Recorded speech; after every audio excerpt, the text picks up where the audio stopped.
beloved Prophet ﷺ said. It's hadith in Sahih Muslim, hadith number 1631. The Prophet said that when a person dies, after he dies, only 3 things continue when he comes back. Only 3 things continue as Sadaqah Jaariyah.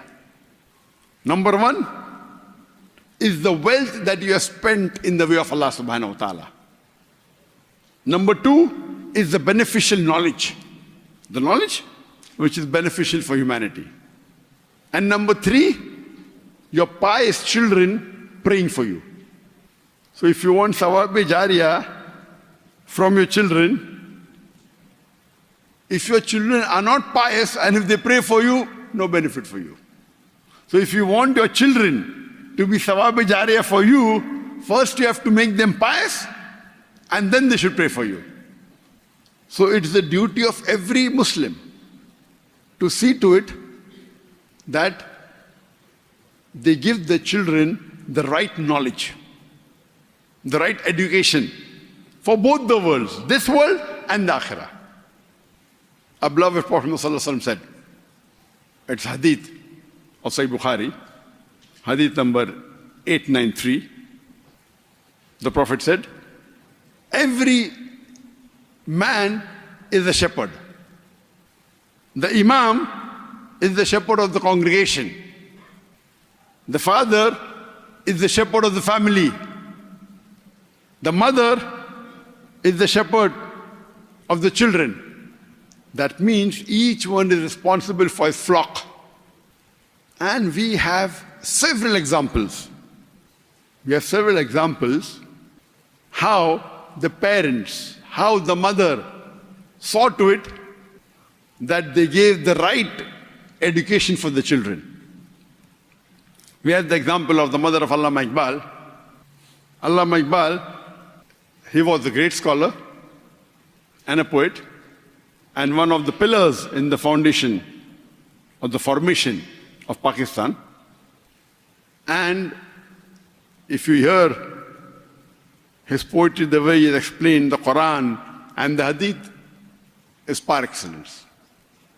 His mother, when the child is born, because a small portion of the earning of her husband was haram, she did not want to breastfeed the child. She said, because I'm eating on haram of my husband, I will not breastfeed the child. In Islam it's permitted, but she wants to take extra care. She does not want any haram to go into the body of the child. So what she does, she sells the jewelry, which is a halal earning, and she buys a goat. And the milk of the goat is fed to the child. And then you have Allama Iqbal, the person who created a revolution. You have the example of the mother of Sheikh Abdul Qadir Jilani. You know, Sheikh Abdul Qadir Jilani was an excellent person on Tawheed, mashallah. His mother tells him that, son, never in your life should you lie. Even if you go in loss, even if your life goes, you should not lie. So once when he's going on a travel, being a young lad, the mother put some gold coins into the hemming of the cloth so that, he does not lose it. And hiding it in the hemming, stitches it in the cloth, so no one will know that he's carrying gold coins. When he's traveling, there are some bandits who catch him.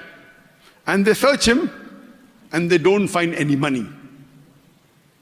So they ask him, don't you have any money? He says, yes, I have money. Where is it? So he shows. It's stitched in the clothes. So the bandits ask him, why did you tell us? We searched you, we did not find it. If you wouldn't have told us, you would have gone away. Nothing would have done. Why did you tell us?